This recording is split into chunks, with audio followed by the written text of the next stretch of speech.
Kumbafu nyinyi. Think twice. Niaje? Dada. Niulize. Usalimie.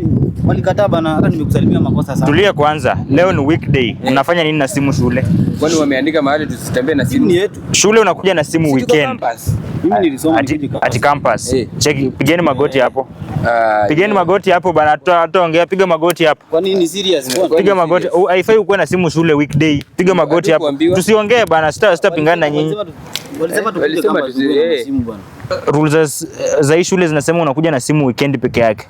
Leo ni Friday. Tusamee leo tu tuko. Ona, leteni simu. Unapeleka wapi? Hizi sasa mtakujia kwa disciplinary, sawa? Sawa. Siku ya disciplinary mtaitwa, alafu mtakujia simu zenu, sawa sawa? Tufuatilie huko sasa. Sasa muende kwa mtafute disciplinary office, mtakujia simu zenu huko hiyo siku ikifika, sawa? Sawa. Goodbye.